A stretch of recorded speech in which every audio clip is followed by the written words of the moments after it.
Olá, guerreiros! Mais uma questão agora, 150, FUVEST São Paulo, que diz o seguinte: a figura representa um plano inclinado CD, tá certo? CD. Um pequeno corpo é abandonado em C, desliza sem atrito pelo plano e cai livremente a partir de D, atingindo finalmente o solo, desprezando-se a existência do A, determine. Então, determine. Tá aí a figura. Ele vai pedir que a gente determine. Logo a letra A aqui. O modo da aceleração do corpo no trecho CD em metro por segundo ao quadrado. Use para o modo da aceleração da gravidade o valor G igual a 10. Então, pessoal, o que a gente tem que fazer aqui? Primeira coisa que a gente tem que fazer numa questão dessa de plano inclinado era analisar se tem um ângulo aqui, que no caso não tem o ângulo, mas ele deu informações para que a gente calcule o seno e o cosseno, tá certo? Ele forneceu que essa base é 4 metros. Está aqui embaixo, ó, 4 metros. Então, se ele forneceu que essa base é 4 metros, já começa a pensar que essa base aqui, que esse plano inclinado é 5. Toda vez que você tiver um triângulo retângulo de lados 3 e 4, a hipotenusa vai ser 5. Então, a gente já tem aqui que CD é igual a 5, tá certo? Não vou escrever para não sobrecarregar, mas nós já sabemos que CD é igual a 5 metros. Sabendo disso, a gente pode encontrar o seno e o cosseno, porque a gente vai precisar desses dados. Então, vamos calcular aqui de lado o seno, né? O seno do ângulo θ, que ele não deu, que vai ser cateto oposto 3, dividido por hipotenusa, que é 5. Então, esse seno dá 0,6, tá certo? 3 dividido por 5. Também vamos calcular o cosseno, caso a gente precise, e vamos precisar. O cosseno vai ser cateto adjacente, que é o cateto colado ao ângulo, dividido pela hipotenusa, que é 5. Então, nós temos aqui que o cosseno é 0,8. Então, já temos o cosseno. Agora, a gente vai desenhar uma figurinha aqui representando o corpo que está descendo. E vamos traçar o peso. No caso aqui é o peso do corpo, tá certo? Que sofre uma gravidade G. Ele sofre uma gravidade G. Obviamente, por isso que tem um peso. E nós vamos descobrir essa gravidade, ou seja, essa aceleração que o corpo desce a rampa, que não é igual a G. É uma certa aceleração que não sabemos qual é. Ora, mas isso aqui é θ, já comece a memorizar que esse ângulo aqui é θ quando você faz esse desenho, tá certo? Esse ângulo é θ. Se esse ângulo é θ, quem vai ser, no caso, esse lado A aqui, essa aceleração? A aceleração, pessoal, vai ser esse cateto, só está do outro lado, ou seja, está descendo aqui, paralelo a esse plano. Então, essa aceleração é calculada por este cateto. Cateto o quê? Cateto oposto ao ângulo. Então, já respondendo a letra A nossa aceleração é a componente da gravidade. Ou seja, eu poderia dizer que a AX é a componente AX. E esse AX é considerado o seguinte, você calcula como gravidade vezes o seno do ângulo. São as componentes vetoriais da aceleração aqui, pessoal. Eu tenho, por exemplo, se eu quisesse calcular a y, seria a y igual a g vezes cosseno de θ. Então, vai ser a xg seno de θ.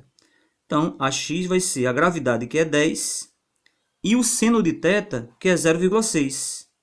10 vezes 0,6 dá 6 metros por segundo ao quadrado. E já calculamos esta aceleração. Vamos para a próxima questão. Já na questão B, no item B, o valor do módulo da velocidade do corpo imediatamente antes de ele atingir o solo.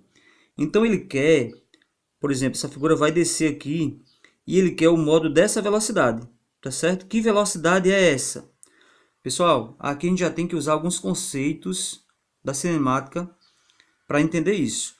Não importa o plano inclinado, se ele é muito inclinado ou pouco inclinado, ou se ele está caindo em queda livre. O tempo de queda vai ser diferente.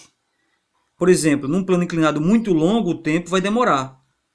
Mas a velocidade com que eles vão chegar ao solo, tanto caindo livremente ou descendo no plano inclinado, vão ser iguais. Tá certo? É assim, ó. Um corpo pode cair verticalmente, vai ter velocidade v. Ele pode cair num plano inclinado tal, velocidade v. Num plano inclinado mais inclinado, velocidade v. Num plano inclinado muito pouco inclinado, né, até chegar, vai chegar na velocidade v. Então, sempre vai ser a mesma velocidade. Daí que para a gente responder a letra B, o que a gente vai fazer? Nós vamos apenas considerar essa altura. Ou seja, quanto tempo ele gastaria para sair de C e chegar no solo. E a gente vai calcular esta velocidade, pessoal, com a fórmula Torricelli.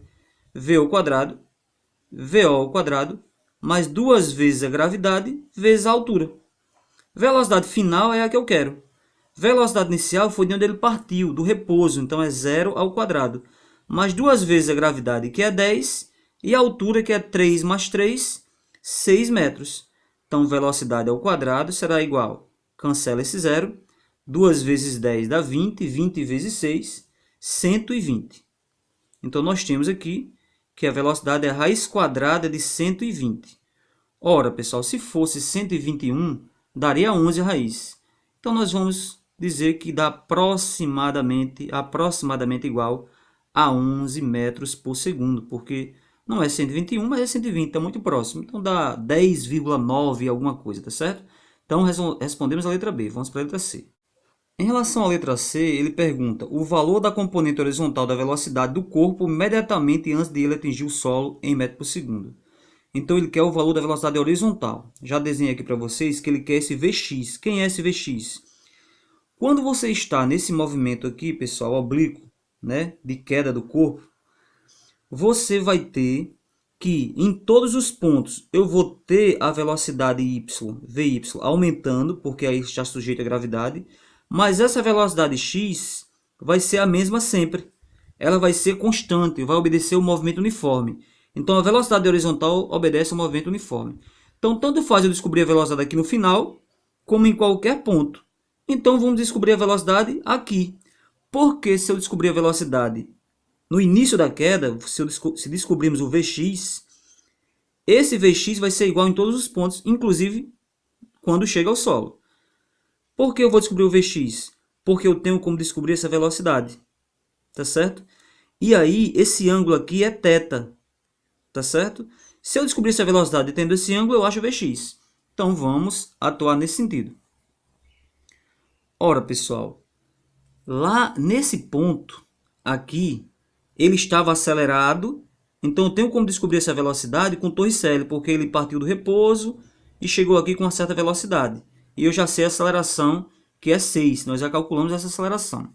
Então, vamos usar a Torricelli aqui para responder o item C, tá certo? O item C. V ao quadrado vai ser VO ao quadrado mais 2 vezes a aceleração vezes o deslocamento. O deslocamento. Velocidade final, quero saber. Velocidade inicial foi quando ele partiu do ponto C, vai ser 0. 2 vezes a aceleração, que é 6. E o ΔS, quem é o ΔS? O ΔS que ele percorreu de C até D, que é 5 metros. Então, vamos, no lugar de ΔS, por 5 metros. Daí, nós temos que V é igual a raiz quadrada, 2 vezes 6 dá 12, 12 vezes 5, 60. Ficamos aqui com raiz de 60. Vamos, então, atuar no seguinte sentido. Eu tenho que... Perdão aqui. Eu tenho já esta velocidade V. Falta achar essa velocidade Vx. E entre eles um ângulo θ, que nós já desenhamos. Vou desenhar aqui de lado a situação. Ou seja, eu tenho a velocidade V, quero encontrar a velocidade Vx e tenho um ângulo θ. Eu posso muito bem aqui traçar esse triângulo aqui, ó. Tá certo? Perdão, triângulo é assim, tá certo? Triângulo é assim, com o ângulo θ aqui. Porque eu quero quem é esse Vx aqui, tá certo? Quem é esse Vx? Ora, pessoal, o Vx aqui vai ser colado ao ângulo, então é cosseno. Então, eu vou ter que Vx é igual a velocidade V vezes o cosseno de θ. A velocidade V é raiz de 60. O cosseno de θ nós já calculamos aqui em cima. É 0,8. Então, voltando aqui para a questão, é 0,8. Quando você calcular a raiz de 60, que vai dar próximo de 8, tá certo? Raiz de 60 vezes 0,8 vai resultar em 6 6,2 metros por segundo aproximadamente, ok? Então você calcula a raiz de 60, multiplica por 0,8 e dá 6,2, ok? Então resolvemos essa questão. Um abração para vocês e até a próxima videoaula. Tchau, tchau.